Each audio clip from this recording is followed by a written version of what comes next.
चलिए question number 12 है किताब का आपका, एक्सरसाइज देख लेना। ये वाला वृत्त के स्पर्श रेखा का जो है ना उसमें है, तो इसमें दे दिया गया था कि ये वाला बीडी दिया हुआ था 6 सेंटीमीटर, सीडी 8 सेंटीमीटर, ठीक है। तो हम लोग एएफ को मान लेंगे x, अच्छा ई जितना है ना 6 तो उतना ही ना हो जाएगा, ये भी 6 हो जाएगा।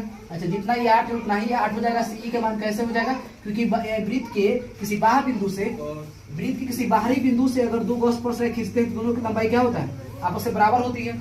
तो चलो इसको सोल्यूशन देखिए, इसमें निकालना था एसी भी और एबी भी निकालना था, दोनों निकालना था। और इसमें हुआ क्या कि यहाँ पर क्वेश्चन के अनुसार देखो, यहाँ सी मान लिए थे, क्वेश्चन सी था तो यहाँ बी लिखा गया था, उसको कोई दिक्कत नहीं है। सोल्यूशन क्वेश्चन के अनुसार सटीक आंसर है। तो माना कि ए को हम लोग एक्स मान लेंगे, फिर उस पर ए तो एक्स हो जाएगा, ठीक है। और यहाँ बी एफ और बी डी देखो ये दोनों बराबर हो जाएगा, बी एफ और बी डी दोनों बराबर यानी 6 से, ठीक है। और इस तरह से ईसी भी हो जाएगा, ईसी का मान कितना 8 हो जाएगा।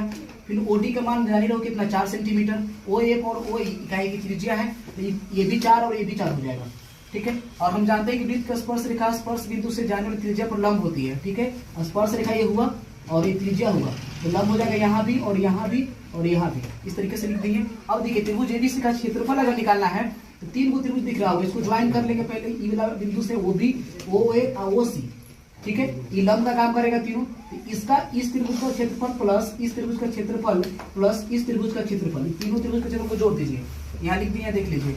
1/2 गुना आधार को ऊंचाई कर लोगे, आधार एक बार देखिए 14 हो जाएगा, इसमें चलोगे तो इसमें होगा x + 6, इसमें चलोगे तो x + 8, ऊंचाई सब में 4 ही रहेगा।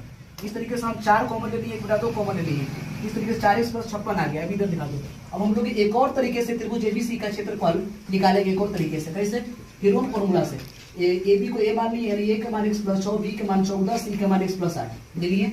अब एस निकाल लीजिए, फिर s - a, s - b, s - c निकालो। त्रिभुज एबीसी का क्षेत्रफल पता ही है, s × s - a, s - b, s - c, ठीक है। एस का वैल्यू कितना हो गया था, a + b + c/2 करके निकाले थे, तो आ गया था x + 14 आ गया था।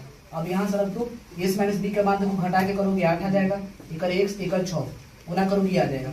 अब देखो दोनों को बराबर कर दो, सेकंड फर्स्ट माना, इसको सेकंड मानना, दोनों को बराबर करके देखिए बराबर कर लेंगे। इस तरह से सोल्व करने पर इधर आएगा रूट आएगा, इधर स्क्वायर ना, a + b को सेट करोगे इस तरीके से आ जाएगा, यानी एक आ जाएगा तुमको द्विघात समीकरण। और द्विघात समीकरण सोल्व कैसे होता है, जानते हैं, योगफल कितना 7 और गुणनफल कितना -98, तो 14 - 7 ले लो, गुना हो गया -98 और 14 में 7 घटाओगे तो आ जाएगा 7।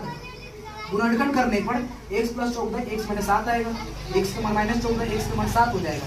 x का मान 7 प्लस लेना होता है, माइनस तो नहीं लेना होता है, ठीक है। ac का मान निकाल लीजिए, ac का मान कितना था उधर देख लो, x + 6 था, x + 7 था उधर, x + 8 ना, तो x का मान 7 + 8 15 हो जाएगा, ठीक है। और ab का मान कितना हो जाएगा 13 सेंटीमीटर।